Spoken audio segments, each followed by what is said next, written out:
بسم الله النور بسم الله النور بسم الله نور النور بسم الله النور بسم الله النور بسم الله نور النور بسم الله نور على نور بسم الله نور على نور بسم الله نور على نور بسم الله نور على نور بسم الله الذي هو مدبر اعوذ باللہ السمیع العلیم من الشیطان اللعین الرجیم بسم اللہ الرحمن الرحیم الحمد للہ رب العالمین والصلاة والسلام علی محمد وآلہ الطاہرین ولعنۃ اللہ علی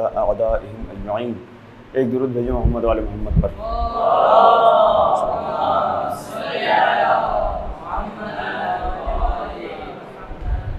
ہم نے کل آخری بات جو آپ لوگوں کے سامنے کی وہ پروردگار کا وہ پہلو کہ جس کا ادراک، جس کو سمجھنا کما حقہ، یعنی جس طرح سے اس کو سمجھنے کا حق ہے، یعنی جس طرح سے وہ چیز موجود ہے اس کو اس طرح سے سمجھا جائے، یہ ناممکن ہے۔ اس کے بارے میں ہم نے گفتگو کی اور وہ تھا پہلو پروردگار کی صفات کا۔ پروردگار کی صفات، ذات کے بارے میں ہم نے ایک اجمالی آشنائی ہماری ہو گئی، ایک اوورویو ہمیں مل گیا کہ انسان خود فطرتاً ایک خدا کو چاہتا ہے، ایک خدا کو طلب کرتا ہے، اس کا ذہن یہ کہتا ہے کہ خدا ایک ہونا چاہیے۔ مثلا اگر ایک نہیں ہوگا تو پھر دو یا دو سے زیادہ خدا اگر ہوں گے تو اس صورت میں خداؤں کے درمیان اختلافات پیدا ہوں گے، اور اختلافات پیدا ہونے کی صورت میں یہ دنیا میں جو نظم و نسق جو آپ کو نظر آ رہا ہے، یہ منظومہ شمسی جو چل رہا ہے اور یہ تمام کائنات جس طرح سے منظم طریقے سے چل رہی ہے، یہ اس طرح سے نہیں چل سکے گی۔ جیسے قرآن نے بھی کہا، کل آپ کے سامنے ذکر ہوا کہ پروردگار عالم نے قرآن میں کہیں پر بھی یہ نہیں کہا کہ خدا ہے، بلکہ کہا کہ خدا ایک ہے۔ قل هو اللہ احد، اے رسول آپ کہہ دیجئے کہ پروردگار ایک ہے، احد۔ یا لو کان فیہما آلہۃ لفسدتا، اگر زمین و آسمان میں ایک اور خدا ہوتا تو زمین و آسمان میں فساد برپا ہو جاتا، یعنی جس متعادل طریقے سے یہ نظام شمسی چل رہا ہے یہ نہیں چل پاتا۔ ایک کہتا ہے کہ آج میں سورج یہاں سے نکالوں گا، دوسرا کہتا ہے آج میں وہاں سے نکالوں گا، اور جھگڑا خداؤں کے درمیان شروع۔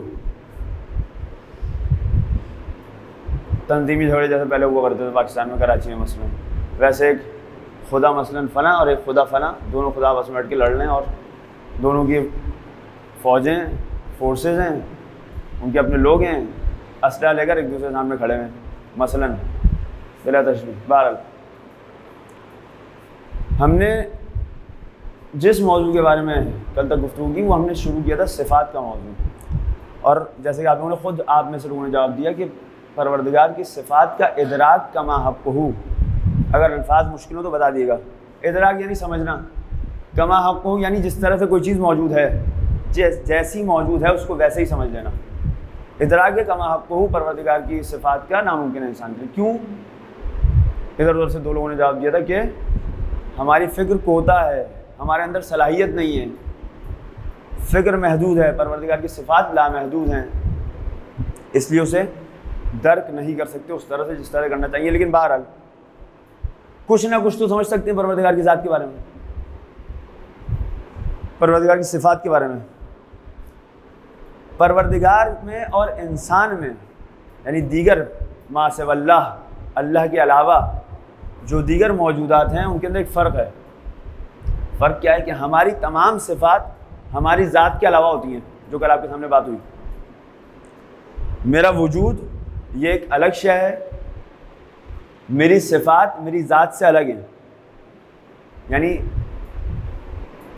میں جب دنیا میں آیا تو میری صفات میرے ساتھ نہیں تھیں، اور اگر یہ صفات میری ذات کا حصہ ہوتی تو جب میں دنیا میں آیا تھا اسی طرح سے جس طرح سے میرے ہاتھ میری ذات کا حصہ ہے، مثلا میرے بدن کا حصہ ہے، یا آواز نکالنا، بولنا یہ میری ذات کا حصہ ہے، اسی طرح سے دیگر صفات بھی میری ذات کا حصہ ہوتی ہیں۔ اگر میری ذات کا حصہ ہوتی تو میرے ساتھ ساتھ ہوتی۔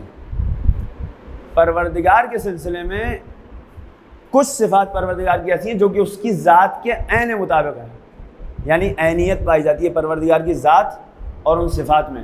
اگر آپ نے ان صفات کو پروردگار سے چھین لیا، سلب کر لیا، آپ نے کہا کہ پروردگار کے پاس یہ صفات نہیں ہے، یہ صفت پروردگار نہیں رکھتا، تو اس صورت میں گویا آپ نے کہا کہ پروردگار نہیں ہے۔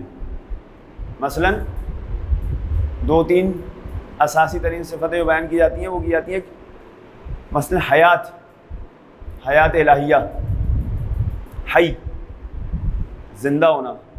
یہ زندگی یہ ایک بات کا مراد ہے، کچھ الفاظ ہمارے اور خدا کے درمیان مشترک ہیں لیکن اس کے معنی الگ الگ ہیں۔ مثلا حی جب کہا جا رہا ہے تو اس طرح سے نہیں جیسے ہم زندہ ہیں، ابھی چل رہے ہیں، روح ہمارے بدن کے ساتھ جڑی ہوئی ہے تو ہمارا بدن حی ہے، جیسے یہ روح گئی تو بدن مر گیا، صحیح ہے۔ یہ حی اس معنی میں نہیں ہے، لیکن صرف آشنائی کے لیے مثلا آپ کے سامنے ذکر کر رہا ہوں کہ حیات پروردگار کی اس طرح کی صفت ہے پروردگار کے لیے کہ اگر حی ہونے کو، حیات کو اس سے لے لیا جائے تو گویا آپ نے خدا کا انکار کر دیا۔ آپ نے کہا حیات نہیں ہے خدا کے اندر یعنی خدا نہیں ہے، آپ نے کہا خدا کے اندر قدرت نہیں ہے یعنی خدا نہیں ہے، آپ نے کہا خدا کے اندر علم نہیں ہے مثلا خدا نہیں ہے۔ یہ کچھ صفات ایسی ہیں جو کہ اس کی ذات کے عین مطابق ہیں، عینیت رکھتی ہیں، اس کی ذات میں اور صفت میں عینیت ہے۔ یہ صرف سننے کی حد تک ابھی آپ لوگ اس کو سن لیجیے اگر سمجھ میں نہ بھی آ رہا ہو تو۔ بہرحال آپ کی کتاب کے، میرے پاس جو کتاب ہے یہ صفحہ نمبر 11 ہے، اس میں یہ 2 اشعار آئے ہیں۔ انہوں نے پروردگار کی صفات کو 2 قسموں پر تقسیم کرنے کی کوشش کی ہے۔ پروردگار کی صفات یا ثبوتیہ ہیں، ثبوت ہیں یعنی کیا؟ یعنی ثابت ہیں، ثابت ہیں یعنی کیا؟ یعنی موجود ہیں، ایسی صفات جو پروردگار کی ذات کے لیے موجود ہیں، وجود رکھتی ہیں، یہ صفات ثبوتیہ ہیں۔ اور اس کے مقابلے میں دوسری جو صفات ہیں وہ ہیں صفات سلبیہ۔ اگر وہاں پر آپ کو نہیں ملے تو یہاں پر بورڈ پہ میں نے لکھ دیا ہے صفات سلبیہ۔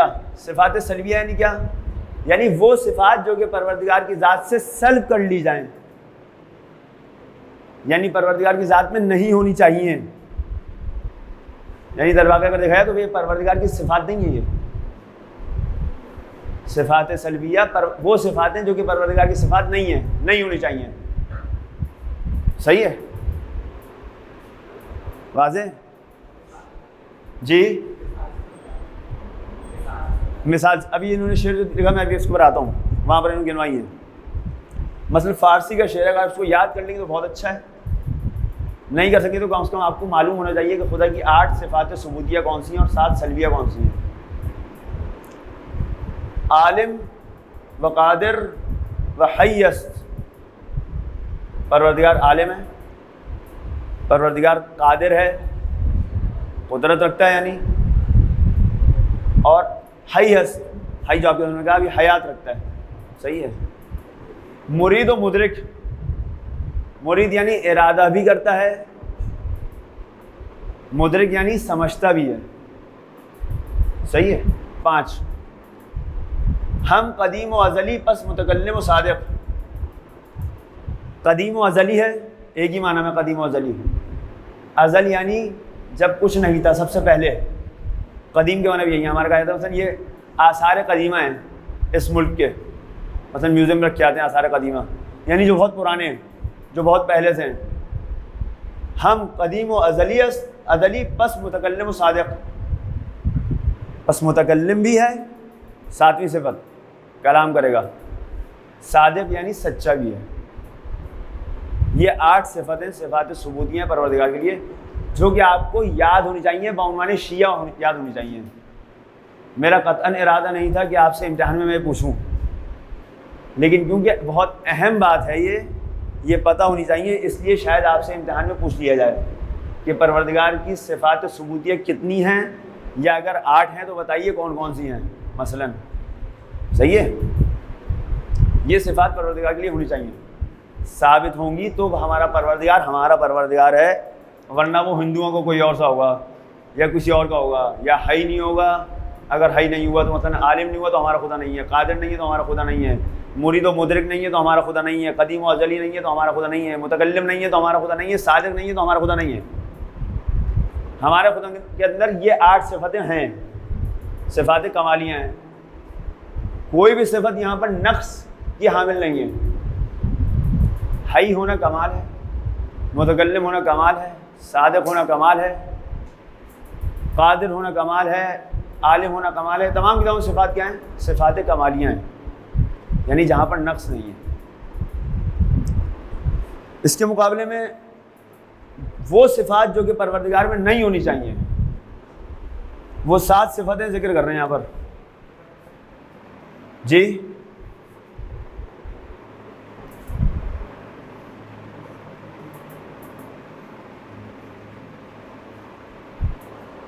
7 صفات کون سی ہے؟ مرکب نہیں ہے، نہ مرکب بود، مرکب نہیں تھا پروردگار، مرکب نہیں تھا یعنی کیا؟ جی اجزاء سے مل کر نہیں ہونا، یعنی ترکیب شدہ نہیں ہے۔ آپ کوئی دوائی اگر لینے جائیں یا کوئی اور چیز، حتیٰ دوائی بھی نہیں، آپ کوئی کیک وغیرہ پیکٹ میں جاتے ہیں کیک، یا اگر آپ نے لکھا پیچھے لکھا ہوگا انگریڈینٹس،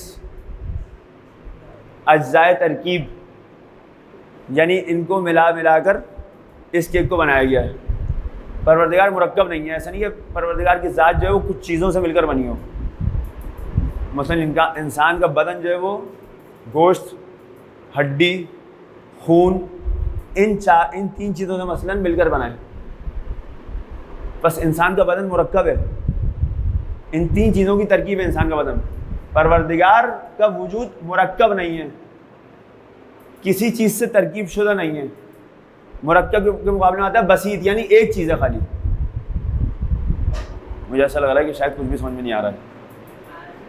آ رہا ہے؟ پکا ہے کہ آ رہا ہے؟ الحمدللہ صحیح۔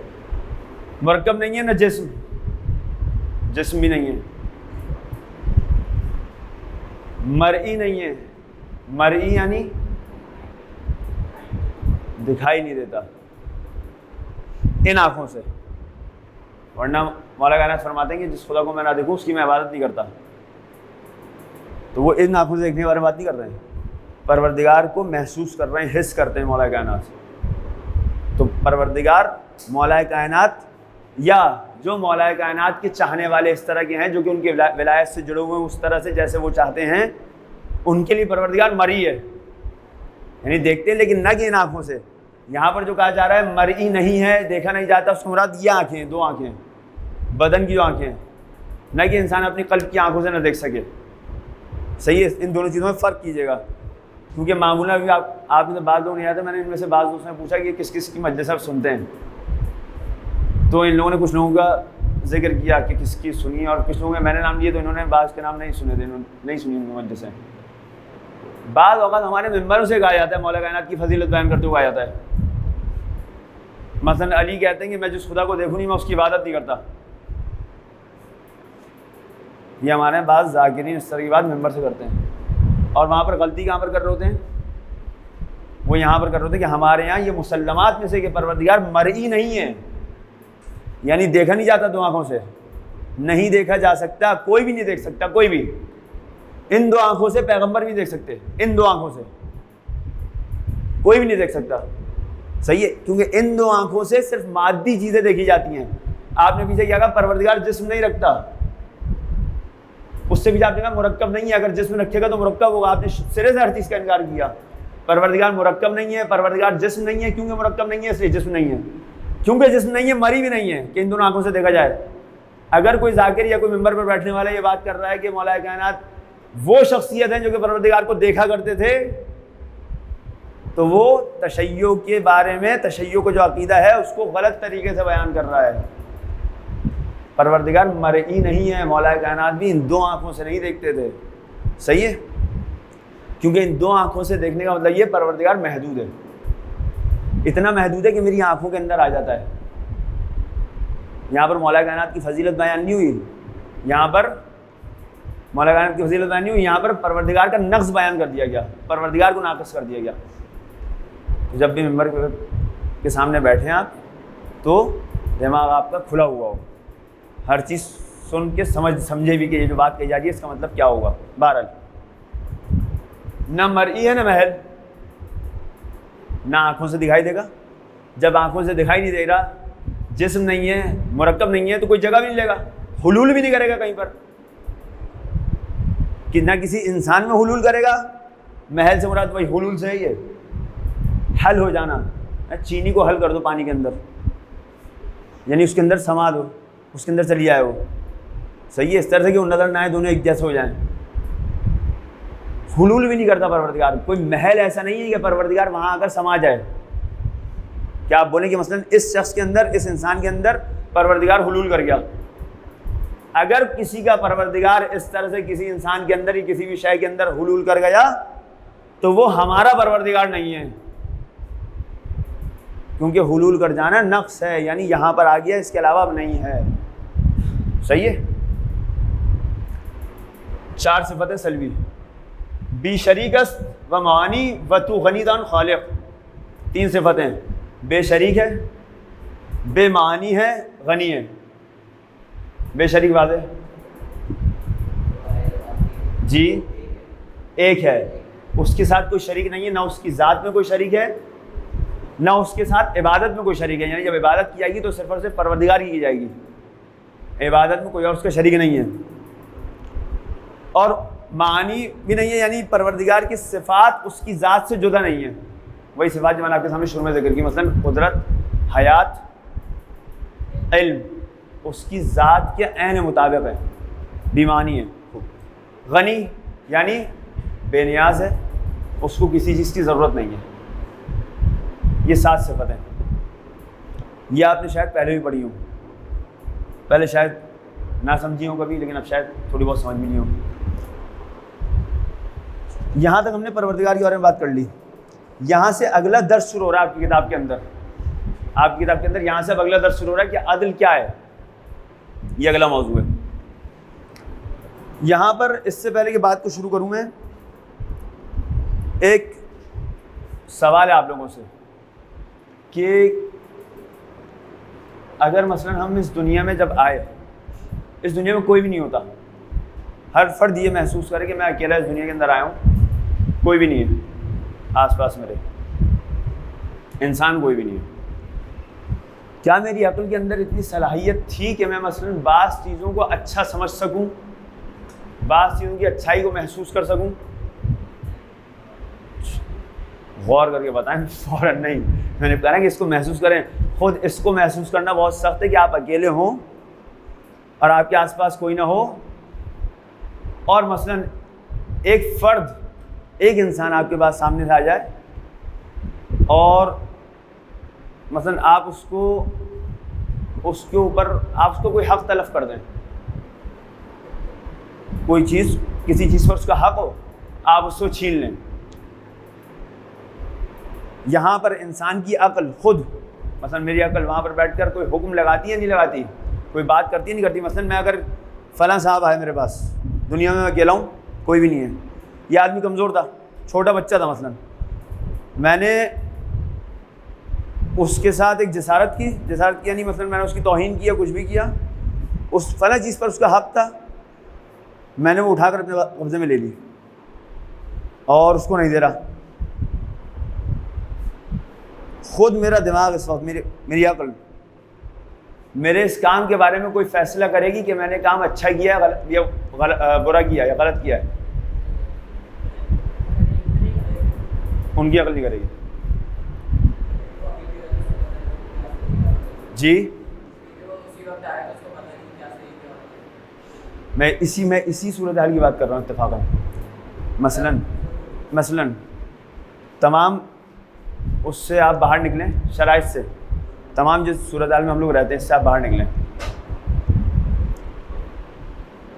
ایک بلڈنگ ہے، ایک کمرہ ہے، آپ اکیلے ہیں وہاں پر، ابھی تک آپ کا کسی انسان سے کوئی ملاقات نہیں ہوئی آپ کی۔ ایک بچے کو کمرے میں چھوڑا گیا، صحیح ہے، بچہ ہے کیونکہ اس کے ہاتھ میں ٹافی ہے، بچہ جیسے کمرے میں داخل ہوا آپ نے اسے چھین لی، جیسی آپ نے چھینی بچے نے رونا شروع کیا. آپ خود یہاں پر کچھ سمجھنے اور سوچنے کی صلاحیت نہیں رکھتے. ہم انسان کے بارے میں بات کر رہے ہیں، اس انسان کے بارے میں جس کے بارے میں ہم نے پہلے ہی کہہ چکے ہیں، پہلے ہم نے اسے تسلیم کر لیا ہے کہ انسان کے ذہن میں کچھ سوالات ایجاد ہوتے ہیں. مثلا ایک آدمی جس کا ایکسیڈنٹ ہو گیا مثلا بالفرض، اس کو لا کر کمرے میں بند کر دیا گیا اور بے ہوش تھا، یادداشت جا چکی ہے اس کی، کمرے میں کوئی نہیں ہے، جیسی اس کی آنکھ کھلی اس کے ذہن میں سوالات آنا شروع، میں یہاں کیسے آیا، میں کہاں پر تھا، میں یہاں کیوں آیا. ہم اس طرح کے انسان کے بارے میں بات کر رہے ہیں جو ان تمام شرائط سے اگر آزاد ہو جائے تو اس کے ذہن میں کچھ سوالات ایجاد ہوتے ہیں. یہی انسان ہے، اسی ماہیت کے ساتھ ہے، اسی فکر کے ساتھ ہے، اسی ذہن کے ساتھ ہے، اسی عقل کے ساتھ ہے. کمرہ بند ہے، بچہ اس کو ایک کونے سے نظر آیا کہ ایک بچہ یہاں پر بیٹھا ہوا ہے، مثلا بچہ یہاں پر آیا، اس کے ہاتھ میں کھانے کے لیے کوئی چیز ہے، آئس کریم ہے، میں نے چھینی اس کے ہاتھ سے اور میں سکون سے بیٹھ کر مثلا دوسری طرف بیٹھ کر کھانا میں نے شروع کر دیا، کیونکہ بچہ میں جانتا ہوں اور میرے پاس آیا تو میں اس کو دھتکار دوں گا، میں کچھ بھی ایسا کام کر دوں گا وہ میرے پاس دوبارہ نہ آئے، ڈانٹ دوں گا، ڈپٹ دوں گا، مار دوں گا، کچھ بھی کر دوں گا. وہ بچہ ڈر جائے گا، سہم جائے گا، نہیں آئے گا میرے پاس. وہ یہ آئس کریم یا ٹافی جس پر اس کا حق تھا اس سے وہ پیچھے ہٹ جائے گا. میں خود اسی انسان کے بارے میں بات کی جا رہی ہے، میں خود جب یہ بیٹھ کر یہ کام انجام دے رہا ہوں، میں نے کام انجام دے دیا، میں نے اس کے ہاتھ سے اس کی آئس کریم یا ٹافی چھین لی، خود میرا ذہن میرے اس فعل کے بارے میں، میرے اس کام کے بارے میں کوئی قضاوت کرے گا، کوئی فیصلہ کرے گا، نہیں کرے گا، میں نے یہ اچھا کام کیا برا کام کیا، کرے گا. یعنی اس کا تصور تھوڑا سخت ہے کہ آدمی اپنے آپ کو اس شرائط میں لے کر آئے کہ مثلا اس طرح کی صورتحال میں واقع ہو جاؤں. بس بعض چیزوں کے حسن ہونے کو، اچھا ہونے کو، نیک ہونے کو، خوب ہونے کو عقل درک کرتی ہے. اسی طرح سے بعض چیزوں کے برے ہونے کو، قبیح ہونے کو، ظلم ہونے کو عقل محسوس کرتی ہے. اس سے قطع نظر کہ انسان کسی خدا کو مانے، اس سے قطع نظر کہ انسان کسی معاشرے میں اترے، بلکہ انسان بما ہوا انسان خود انسان موجود ہے. خود انسان ہونے کے ناطے ان چیزوں کو محسوس کرتا ہے. خود اس مثال کے اندر میری عقل نے 2 حکم لگائے. کیا؟ کہ میں نے بچے کو مثلا ڈانٹا یا اس کے ہاتھ سے میں نے چیز چھینی، یہ میں نے غلط کام کیا. غلط کام کیوں کیا؟ کیونکہ میں نے اس بچے پر ظلم کیا. اس بچے کا اس چیز پر حق تھا، میں نے اس سے چھین لی. اس کے برعکس میں نے کمرے میں دیکھا بچہ آیا، بچے معصوم ہوتے ہیں، میں نے اس کو اٹھایا، گود میں لیا، پیار کرنا شروع کر دیا. خود میں بھی اپنے بارے میں یہی فیصلہ کروں گا کہ میرا یہ کام اچھا ہے، اور کوئی دوسرا بھی اگر دیکھے گا تو وہ میرے اس فعل کے بارے میں یہی فیصلہ کرے گا کہ ہاں یہ اچھا آدمی. اچھا آدمی کیوں؟ کیونکہ اس نے یہ اچھا فعل انجام دیا ہے کہ یہ بچے کے ساتھ محبت سے، شفقت سے پیش آ رہا ہے.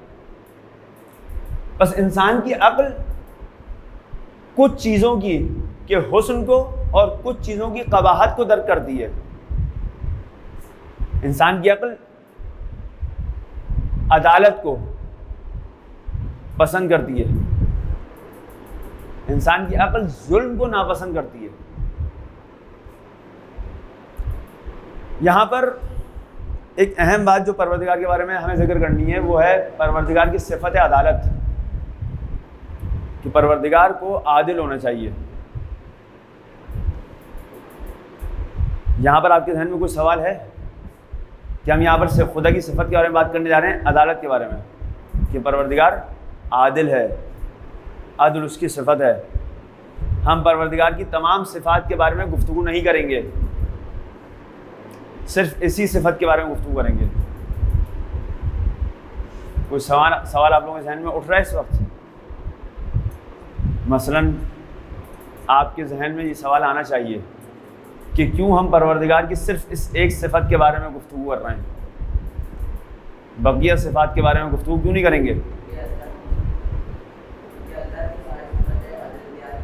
عدل پہ اگر رک جاتی ہے، یعنی عدل کی طرف پلٹتی ہیں، یعنی جس کو کہا جاتا ہے ام الصفات ہے. یہ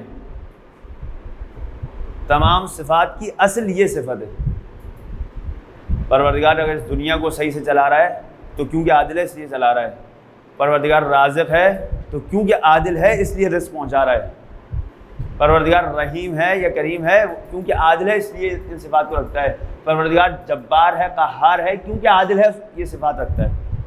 تمام کی بات گشت اسی چیز کی طرف ہوگی کہ پروردگار عادل ہے. عادل کے معنی کیا ہیں آپ کے ذہن میں؟ انصاف، کسی چیز کو اس کی جگہ پر رکھنا. جی، کسی چیز کو اس کا حق دینا. جی آواز صحیح ہے آپ کی؟ وہی مساوات، انصاف جس کو کہہ رہے ہو دوستوں نے بھی. انصاف یعنی نصف نصف کر کے دینا. مثلا اگر ایک چیز میرے پاس موجود ہے اور 4 لوگ موجود ہیں تو میں اس کے 4 ٹکڑے کروں اور چاروں افراد میں برابر سے تقسیم کر دوں. یہ ہو جائے گا مساوات یا انصاف. یہ عدالت نہیں ہوگی. آپ لوگوں نے 3 جوابات دیے. کسی کو اس کا حق دے دینا، کسی چیز کو اس کے جگہ پر رکھنا، اس کے مقام پر رکھنا. تیسرا مساوات یا انصاف. یہ مساوات یا انصاف یہ عدل نہیں ہے. جی کیا کہہ رہے ہیں؟ ہاں بالکل، عدالت یہ جو انہوں نے کہا. مثلاً آفس ہے، آفس میں انصاف اور مساوات کا تقاضا یہ ہے کہ جتنے افراد کام کر رہے ہیں سب کی تنخواہ برابر ہو. سب لوگ 8 گھنٹے کے لیے آتے ہیں، سب لوگوں کے لیے اتوار کی چھٹی ہے، مہینے میں 26 دن آ رہے ہیں، روزانہ 8 گھنٹہ آتے ہیں، 8 گھنٹہ کام کرتے چلے جاتے ہیں. ہونا کیا چاہیے؟ انصاف اور مساوات یہ کہتا ہے کہ سب کی برابر تنخواہ ہو. سب کو مثلاً 20,000 روپے دیا ہے، بالفرض میں کہہ رہا ہوں، صحیح. 5 لوگ ہیں، 1 لاکھ روپے میرے پاس. کمپنی میری ہے مثلاً، سوچ تو سکتا ہوں، سوچنے میں پابندی نہیں ہے. 1 لاکھ روپے میرے پاس، 5 میرے پاس کام کرنے والے ہیں. 5 لوگ برابر کا وقت دیتے ہیں، برابر دنوں میں آتے ہیں. 5 کو مساوات کا تقاضا یہ کہ 20,000 روپے دے دوں میں. لیکن میری کمپنی میں مثلاً ایک مینیجر ہے، صحیح ہے، 2 اس کے ماتحت ہیں، اس کے کوآرڈینیٹر ہیں. ان دونوں کے ماتحت بھی ایک فرد ہیں. ان میں سے ایک مثلاً پی این ہے، چپڑاسی ہے.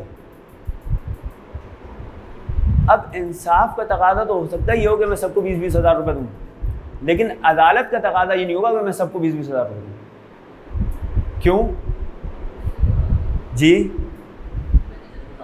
مینیجر کو زیادہ دینی چاہیے. کیوں؟ کیونکہ اس کا حق زیادہ ہے. جو ابھی ایک معنی انہوں نے جی نہیں ہو سکتا ظاہری طور پر دیکھنے میں زیادہ کام پی این کر رہا ہو. چپڑاسی صبح 7 بجے سے آتا ہے، 8 گھنٹے کا جاب کر رہا ہے، تو دوپہر 3 بجے تک مسلسل جھاڑو پوچھا کر رہا ہے، دیواریں صاف کر رہا ہے. کمپنی ہاں کام کی میں کہہ رہا ہوں کام کی کیفیت فرق کر گئی. چپڑاسی صرف بلڈنگ کی دیکھ بھال کر رہا ہے، یہ جو لوگ یہاں پر کام کرتے ہیں ان کی دیکھ بھال کر رہا ہے، ان کو چائے دے دیتا ہے، ان کو موقع پر کھانا دے دیتا ہے، ان کے مہمانوں کی پذیرائی کرتا ہے. مثلا چپڑاسی یہ کام کر رہا ہے. لیکن مینیجر کی ذمہ داری زیادہ اہم ہے. کیوں؟ کیونکہ اگر مینیجر صحیح کام کرے گا تو یہ 1 لاکھ روپے مثلا جو میں مالک ہوں کمپنی کا میرے پاس آتے رہیں گے. اگر مینیجر صحیح کام نہیں کرے گا تو پھر یہ پیسے میرے پاس نہیں آئیں گے. جب پیسے نہیں آئیں گے تو میں کسی کو بھی تنخواہ نہیں دے سکتا. اہم رول کس کا ہے؟ کیوں؟ کیونکہ اس کی قابلیت زیادہ ہے، اس کی ذمہ داری زیادہ اہم ہے. کیونکہ ذمہ داری زیادہ اہم ہے، اس کی قابلیت زیادہ ہے، اس کا کام زیادہ اہم ہے، اس کو سیلری زیادہ دی جائے گی. یہ عدالت ہے. انصاف ہر جگہ پر اچھا نہیں ہے. انصاف کا تقاضا کرنا، مساوات کا تقاضا کرنا یہ ہر جگہ پر اچھا نہیں ہے. بلکہ جو چیز مطلوب ہے وہ عدالت ہے. عدالت یعنی نہ وہ جوڈیشری جو باہر مثلا ملک کورٹ ہے، عدل یعنی عدالت یعنی عدل، صفت عدل، یہ مطلوب ہے. مطلوب ہے یعنی یہ چیز پسندیدہ ہے. پروردگار کی عدالت کے اعتبار سے 2 طرح کے مکاتب فکر، 2 اسکول آف تھاٹس اسلام میں وجود میں آئے.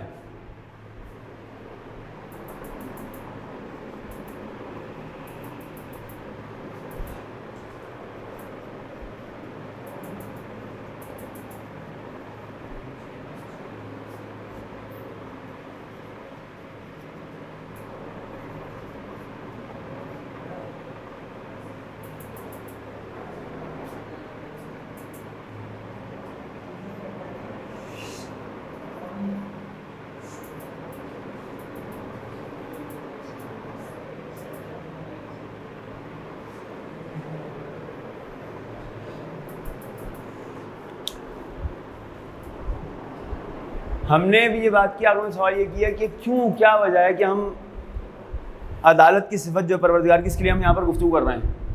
آپ میں سے ایک دوست نے جواب دیا کہ کیونکہ پروردگار کی تمام صفات جو ہیں ان کی بازگشت اسی صفت عدل کی طرف ہے. ایک دوسری وجہ جو اس کی ہے وہ یہ کہ پروردگار کی عدالت کے حوالے سے، عدل الہی، صفت عدل پروردگار کے لیے، اس کے حوالے سے دو طرح کے اسکول آف تھاٹس صدر اسلام میں، یعنی اسلام کے شروع میں وجود میں آئے. ایک وہ تھا جس نے کہا کہ پروردگار عادل نہیں ہے. یعنی کیا؟ یہ نہیں کہا اس نے کہا کہ پروردگار عادل نہیں ہے، اس نے کہا کہ پروردگار جو کرے وہ عدالت ہے.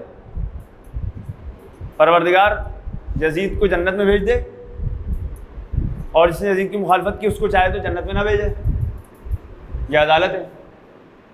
پروردگار کی ذات آپ اس کو قید تھوڑی کر سکتے اس سے کہ آپ بولیں گے یہ عدل ہے فلاں کام تو پروردگار کو یہی کرنا چاہیے. پروردگار پابند ہے عدالت پر عمل کرنے کا، نہیں، جو کر دے وہ عدالت ہے.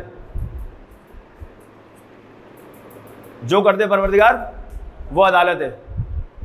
اور اگر اس نے کوئی کام نہیں کیا تو ظلم نہیں ہے. پروردگار اگر انبیاء کو، پیغمبروں کو جنت میں نہیں بھیجتا، ظلم نہیں ہے. اس کی مرضی، جو چاہے کرے. دنیا کو اس نے خلق کیا، انبیاء کو اس نے خلق کیا، جنت و جہنم کو اس نے خلق کیا، جو چاہے کرے. جو کرے گا وہ عدل ہے، جو نہیں کرے گا وہ ظلم ہے. صحیح ہے. یہ ایک مکتب فکر ہے. غیر عدلیہ، یہ اشاعرہ کہلائے. ان کے مقابلے میں دوسرا مکتب فکر کون سا ہے؟ وہ جو یہ کہتا ہے کہ پروردگار عادل ہے اور ضروری ہے کہ عدالت کے مطابق عمل کرے. یعنی پروردگار ایسا کر نہیں سکتا کہ مثلا وہ یزید کو جہنم میں نہ ڈالے، یزید کو جنت میں بھیج دے، نمرود کو، فرعون کو جنت میں بھیج دے، صدام کو جنت میں بھیج دے. پروردگار نہیں. ہمارا پروردگار وہ ہے کہ جو تمام کمالات کا حامل ہے. تمام کمالات اس کے ذات سے پھوٹتے ہیں. تمام کمالات کی اصل وہ میرے پروردگار کی ذات ہے. بس پروردگار کسی عیب کا مرتکب نہیں ہوگا، کسی برے کام کا مرتکب نہیں ہوگا. انسان کی عقل یہ بات درک کرتی ہے، جیسے ہم نے بھی شروع میں کہا کہ کسی چیز کے حسن کو، کسی چیز کے قبیح ہونے کو انسان کی عقل درک کرتی ہے. یہ ظلم ہے کہ پروردگار آخرت میں ان لوگوں کو کہ جنہوں نے پروردگار کے نمائندوں کو قتل کیا، اذیت و آزار پہنچائی، جس نے اہل بیت کے اوپر ظلم کیا، پروردگار پیغمبر کے بعد ان کو اٹھا کر اسے جنت میں بھیج دے. یہ ظلم ہے. پروردگار ایسا نہیں کر سکتا. جب ہم یہ کہہ رہے ہیں کہ پروردگار ایسا نہیں کر سکتا تو ہم پروردگار کے لیے ڈیوٹی معین نہیں کر رہے کہ تو ایسا کر، تو ایسا نہ کر. واضح؟ جب ہم کہہ رہے ہیں کہ پروردگار ظلم نہیں کر سکتا، ہم یہ نہیں کہتے. جیسے میں یہاں پر کہوں کہ آپ کو حق حاصل نہیں ہے کہ آپ بچے سے اس کی چیز چھینیں. جب میں آپ سے کہہ رہا ہوں تو ہو سکتا ہے یہاں پر یہ تصور آئے کہ میں آپ کے لیے آپ کا فرض معین کر رہا ہوں، کیا آپ کے لیے جائز نہیں ہے. اس عنوان سے مثلا کہ میں آپ سے بڑا ہوں، مثلا بالفرض، کیونکہ سن میں بڑا ہوں اس لیے، عمر کی میں بڑا ہوں اس لیے، کسی کے ذہن میں یہ بات آ سکتی ہے. پروردگار کے لیے جب ہم یہ کہہ رہے ہیں کہ پروردگار یہ کام نہیں کر سکتا تو ہم اس وجہ سے نہیں کہہ رہے کہ ہم پروردگار کے لیے کوئی ڈیوٹی معین کر رہے ہیں. پروردگار ہمارا پابند ہے نہیں. پروردگار کے ذات کا تقاضا یہ ہے، اس کے کمالات کا تقاضا یہ ہے کہ وہ عدل کے برخلاف عمل نہ کرے. اشاعرہ کے مقابلے میں دوسرا جو گروہ ہے وہ کہلایا عدلیہ، یعنی جنہوں نے اپنے اصول دین میں، اصول مذہب میں عدل کی صفت کو رکھا تاکہ اپنے آپ کو ان مسلمانوں سے جدا کر سکیں کہ جو پروردگار کی عدالت کے قائل نہیں ہیں. یہ لوگ خود آ کر دو حصوں میں تقسیم ہوئے. عدلیہ، ایک امامیہ اثنا عشری مثلا جو ہم لوگ ہیں، دوسرے ہیں معتزلہ جو کہ خود اہل سنت میں سے ہیں. اشاعرہ اور معتزلہ دونوں اہل سنت میں سے ہیں. اہل سنت میں سے ایک دوسرا گروہ معتزلہ، وہ اس بات کے قائل ہوئے کہ پروردگار عدالت کی صفت رکھتا ہے، پروردگار کے لیے عدل کی صفت ضروری ہے، پروردگار ظلم نہیں کر سکتا. بس خلاصہ اس کا، پروردگار کی عدالت کی صفت کے اعتبار سے کتنے مکاتب فکر موجود ہیں؟ دو طرح کے، عدلیہ، غیر عدلیہ. عدلیہ صرف اہل سنت ہیں، غیر عدلیہ صرف اہل سنت ہیں، اشاعرہ یعنی. اور عدلیہ میں مشترک ہیں شیعہ بھی، امامیہ بھی اور معتزلہ بھی کی جو اہل سنت ہیں. جی ہاں، یہ الگ کیسے ہی؟ اچھا سوال ہے بہت. کوئی آپ نے جواب دینا چاہے گا اس کا؟ کہ جی کیا وجہ ہے کہ ہیں تو دونوں عدلیہ، ہم ان دونوں کو جدا کیوں کر رہے ہیں؟ معتزلہ وہ امامت کو نہیں مانتا. صحیح ہے. امامیہ کی خاصیت یہ ہے کہ امامیہ عدالت الہیہ کے علاوہ امامت کے بھی قائل ہیں. معتزلہ عدالت کے قائل صرف ان کے اصول مذہب میں، اصول دین میں امامت شامل نہیں ہے. یہاں پر آ کر دونوں ایک دوسرے سے جدا ہو جائیں گے، فرق آ جائے گا دونوں کے اندر. صحیح ہے. خوب جی اچھا ٹائم ہو جائے تو مجھے بتا دیجیے گا. 23 صحیح.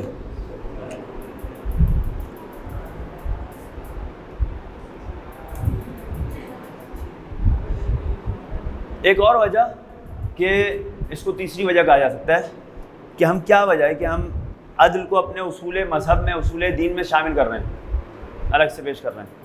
آپ دیکھیں اصول دین میں ہمارے جتنی چیزیں ہیں، توحید، عدل، نبوت، امامت، قیامت یا معاد. قیامت یا معاد کو ہٹا دے، اگر میں اس کے بارے میں توضیح نہیں دوں گا، ورنہ بقیہ چیزوں کے علاوہ جتنے بھی اصول دین ہمارے، یہ تمام کے تمام انسانی معاشرے سے، انسانی معاشرتی زندگی سے براہ راست جڑے ہوئے ہیں. یعنی جب توحید کی بات کی جا رہی ہے تو توحید کا قائل ہونا اس بات کی طرف اشارہ کر رہا ہے کہ انسانی معاشرے کو، مسلمان معاشرے کو ایک ہونا چاہیے، اس کے اندر تفرقہ نہ ہو. ایک ہونے کے لیے لیڈر، ایک رہنما، ایک رہبر، ایک ہادی، ایک امام، ایک پیغمبر ہونا ضروری ہے. اس لیے ہدایت کے بارے میں بات ہوتی ہے تو وہاں پر امامت کی بات ہوتی ہے، نبوت کی بات ہوتی ہے. کیونکہ پروردگار عادل ہے، اس کی عدالت کی شعائیں، اس کی عدالت کا اثر انسانی اجتماعی معاشرے میں نظر آنا چاہیے. یعنی جو شخص بھی مسلمان ہے وہ اس کے معاشرے میں توحید نظر آنی چاہیے، نبوت و امامت کا فیکٹر نظر آنا چاہیے. چوتھی چیز عدالت. یعنی مسلمان معاشرہ کبھی بھی ظلم کو قبول نہیں کرے گا. مسلمان معاشرہ ہمیشہ حق کی تلاش کرے گا اور مظلوم کے حق میں آواز اٹھائے گا. عدالت کا خاصگار ہوگا، عدالت کو طلب کرے گا. یہ ایک اور وجہ ہے کہ یہ چیزیں معاشرے کے اندر زندہ رہیں.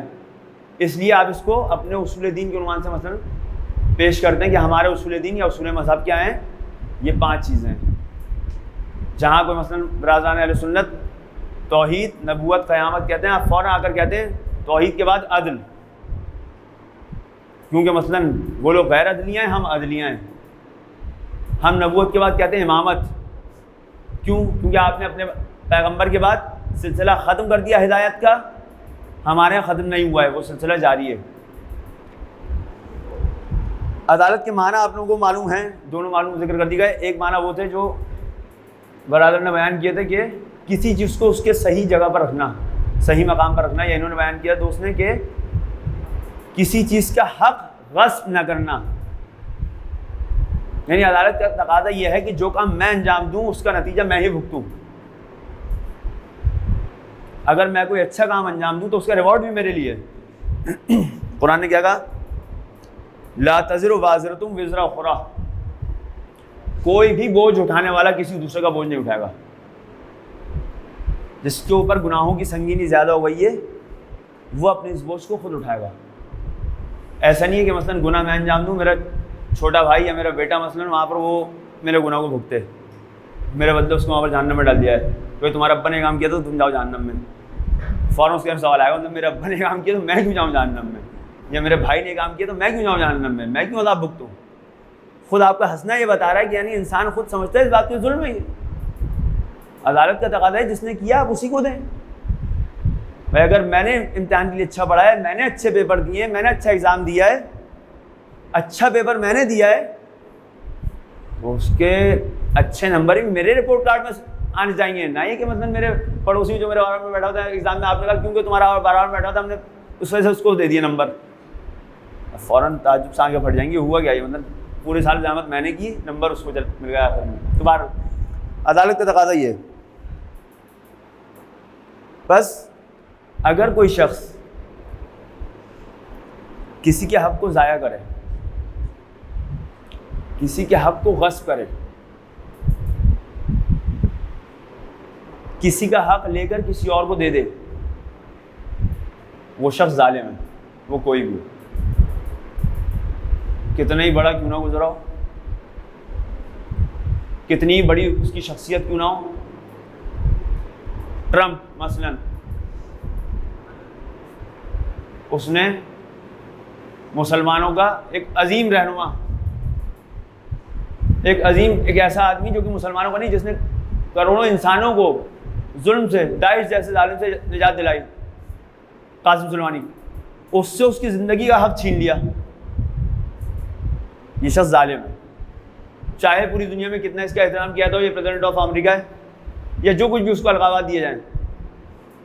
دنیا کسی کو کتنا ہی بڑا کیوں نہ بنا لے، جھوٹی فضیلتیں بیان کر کے، یا اس کے بارے میں جھوٹی کہانیاں کر کے، یا اس کی کسی سے نسبت ہونے کی وجہ سے کتنی اس کو کر لیا جائے، لیکن اگر اس نے ظلم کیا ہے تو وہ ظالم ہے. ظالم ہے یعنی جہنمی ہے. جتنا بڑا ظلم، جتنی بڑی شخصیت کے ساتھ ظلم، اتنا بڑا اس کا جہنم میں مقام. جہنم میں بہت اونچے مرتبے پر فائز ہے وہ، کوئی بھی ہو.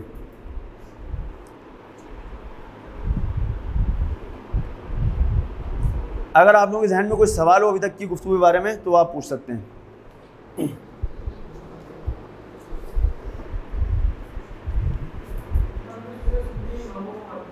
جی جی ہاں صحیح ہے، بالکل صحیح سوال ہے. اور اسی طرح کوئی اور سوال ہے آپ لوگوں کے ذہن میں؟ ایک ہی سوال ہے. برادران اہل سنت اہل بیت علیہ الصلوۃ والسلام کو مانتے ہیں، اہل بیت علیہ الصلوۃ والسلام سے محبت کرتے ہیں، ان کے مذہب کے رکن اور اساس ہے یہ، جیسے ہمارے مذہب کے رکن اور اساس ہے. اور وہ اہل بیت کی توہین برداشت نہیں کرتے. برادران اہل سنت کی بات کر رہا ہوں میں ان کے یہاں جو کیوں مختلف ہیں اہل سنت. مثلا وہابیت جو اہل سنت کا ایک فرقہ کہلاتا ہے، وہ اہل سنت میں سے نہیں ہے. خود اہل سنت ان سے اظہار بیداری کرتے ہیں، اظہار برات کرتے ہیں. مثلا داعش جو تھی، یہ لوگ حتیٰ اہل بیت کا بغض رکھتے ہیں. آپ نے دیکھا مثلا شام کے اوپر جو حملہ کرنے جا رہے تھے، ان کا مقصد یہ تھا کہ وہ جناب سیدہ زینب سلام اللہ علیہ کے حرم کو کی بے حرمتی کریں، یا جناب سکینہ کے حرم کی انہوں نے بے حرمتی کی بھی، یا دیگر وہ اصحاب جو کہ مولا کائنات کے چاہنے والے اصحاب تھے، ان کی قبروں کی جسارت کی گئی. ان کے بارے میں بات نہیں کر رہا، اہل سنت کے بارے میں بات کر رہا ہوں. اہل سنت اہل بیت سے بہت محبت کرتے ہیں، اہل بیت کا ذکر بھی کرتے ہیں، اور اہل بیت کے بعض دشمنوں سے برات کے اظہار بھی کرتے ہیں. بعض دشمنوں سے، سب سے نہیں. شیعت کا موقف دو ٹوک اس بارے میں. ہم صرف محبت نہیں کرتے، ہم محبت کا اظہار کرتے ہیں کھل کر. ہم عدل الہی کے قائل ہیں. جب ہم عدل الہی کے قائل ہیں تو یعنی جو پروردگار نے حق رکھ دیا کسی کے لیے، ہم اس کو اس کا حقدار مانتے ہیں. امامت پیغمبر کے بعد خلافت، جانشینی بلا فضل، مولا کائنات کا حقدار، اس کو مانتے ہیں. کوئی بھی آئے اس بیچ میں ہم اسے نہیں مانتے. توہین نہیں کر رہے، فوش گوئی نہیں کر رہے، گالی نہیں دے رہے، مانتے ہیں. اہل سنت جناب ابوبکر کو مانتے ہیں، ان کے بعد جناب عمر، جناب عثمان کو مانتے ہیں، پھر مولا کائنات کو مانتے ہیں. ہم کہتے ہیں نہیں، پیغمبر نے فرمایا انی تارک فیکم الثقلین کتاب اللہ و عترتی، کتاب خدا اور میری عطرت، میری آل اولاد. من کنت مولا فہذا جن مولا، مولا کائنات. پیغمبر نے کہا میرے بعد مولا یہ ہے. اہل سنت کہتے ہیں ہم بھی مانتے ہیں، ہم کہتے ہیں ہم بھی مانتے ہیں. فرق کیا ہے؟ آپ بلا فصل نہیں مانتے، ہم بلا فصل مانتے ہیں. آپ نے مولا کائنات کو مانا چوتھے نمبر پر اہل سنت برادران، صحیح ہے. اس کے بعد خلافت میں امام حسن مجتبیٰ کو انہوں نے مانا خلافت میں. اس کے بعد پھر معاملہ عین غین ہو گیا، بنی امیہ آ گئے بیچ میں. صحیح ہے، معاویہ کی شخصیت متنازع اسلام کے اندر. اس کے بعد جب سلسلہ خراب ہو گیا تو کھل کر کہاں پر سامنے آیا؟ وہ یزید. یعنی اسلام کی زیادہ رسوائی نہیں ہو سکتی کہ اسلام کا لیڈر یزید جیسا شخص ہو. مطلب کہوں کہ اسلام کا لیڈر مثلاً ٹرمپ بن گیا تو کیسا لگے گا؟ وہ آدمی جو بلا کا بے اخلاق آدمی ہے، بد اخلاق آدمی ہے، صحیح ہے، جس کی الٹی سیدھی حرکتیں پوری دنیا میں مشہور ہیں، جو شراب بھی پیتا تھا، سب کچھ کرتا تھا. ابھی بھی اس طرح کے لوگ ہیں، اور ابھی ہو سکتا ہے مسلمانوں میں اس طرح کے لوگ ہیں. اس طرح کسی آدمی کو آپ اٹھا کر بولیں یہ پیغمبر کا جانشین ہے، خلیفہ ہے. کیونکہ مسئلہ عدالت الہیہ میں تھا، اہل بیت سے محبت تو ہے انہیں، وہ امامت کا تحمل اس طرح سے نہیں کر سکے کہ بلا فصل خلافت اور امامت اور وصایت پیغمبر مولا کائنات اور ان کی اولادوں کے اندر جاری کر سکیں، اسے اس کو قبول نہیں کر سکے. انہوں نے ایک الگ سے منصب بنا لیا، امامت. مانتے ہیں امامت کو؟ کیا کہتے ہیں؟ امامت یعنی باطنی حکومت، ظاہری حکومت، باطنی حکومت. تشیع کا جو اختلاف ہے تمام مسلمانوں سے وہ اسی ظاہری حکومت پر ہے. تشیع کا کہنا یہ ہے کہ پیغمبر کے بعد جو خلیفہ نے حکومت چلائی، ظاہری حکومت، اس حکومت پر حق مولا کائنات کا تھا پیغمبر کے فوراً بعد. جبکہ برادران اہل سنت کہتے ہیں کہ نہیں، کیونکہ لوگوں نے انتخاب کر لیا تھا. وہ بھی اپنی جگہ پر ایک الگ بحث ہے کہ لوگوں نے انتخاب کیا تھا نہیں کیا تھا، کس طرح سے ہوا تھا، کہ بہرحال کیونکہ وہ خلیفہ بن گئے تھے تو ہم ان کو قبول کریں گے. وہ ان کا اپنا عقیدہ صحیح ہے، آپ ان کو قبول کریں. امامت کو مانتے ہیں اس معنی میں، ناقص معنی میں. اگر کسی کو اس کا پورا حق نہ دیا جائے، حق غصب کر لیا جائے تھوڑا سا بھی، یہ ظلم ہے. ابھی جو ہمارے جو برادران اہل سنت ہیں یہ ان سب چیزوں سے بے بہرا ہیں، ان کو نہیں معلوم یہ سب. اس کا مطلب یہ نہیں ہے سب ظالم ہیں. فرق رکھیے گا ان کے درمیان اور ان کے بڑوں کے درمیان. عام آدمی جو اہل سنت ہے وہ ہم سے شاید بغض بھی نہ رکھے، وہ ہم سے دشمنی بھی نہ رکھے، وہ اہل بیت سے ہی محبت کرے، وہ بیچارہ اس طرف متوجہ نہیں ہے کہ جب وہ یہ کہہ رہا ہے کہ میں مولا کائنات کو خلیفہ بلا فصل نہیں مان رہا، یعنی مولا کائنات کی ذات پر ظلم ہو رہا ہے. جہل کا شکار ہے. واضح؟ جی بالکل یہی میں کہہ رہا ہوں، یہی میں نے کہا. اور زیادہ ذمہ دار وہی لوگ ہیں جو بڑے نہیں بتا رہے ہیں. اگر آج کے زمانے میں ان کے علماء جیسا آپ دیکھتے ہیں، بعض اوقات ہوتا ہے ان کے بعض علماء وہ کھل کر بیان کرنا شروع کر دیتے ہیں. وہ جیسے ہی کھل کر بیان کرنا شروع کرتے ہیں فوراً اہل سنت سے مخالفت شروع ہوتی ہے علماء کی طرف سے. یہ رافضی ہو گیا، یہ شیعہ ہو گیا، یہ ہمارے عوام کو بھٹکا رہا ہے، یہ کہیں اور لے کر جا رہا ہے. لیکن وہ بیچارہ کیا بولتا ہے؟ بھائی میں تو اپنی کتابوں میں بات کر رہا ہوں. پیغمبر نے فرمایا، پیغمبر نے فرمایا فاطمہ تو بتا تو منی، فاطمہ میرا ٹکڑا ہے. جس نے انہیں خوش کیا اس نے مجھے خوش کیا، جس نے انہیں غضبناک کیا اس نے مجھے غضبناک کیا. پیغمبر نے کیا فدق کا باغ جناب سیدہ کو ہدیہ نہیں کیا تھا؟ کیا تھا. جب کیا تھا تو ان کا حق تھا نہیں تھا؟ تھا. جب تھا تو ان کو دینا چاہیے تھا نہیں دینا چاہیے تھا؟ دینا چاہیے تھا.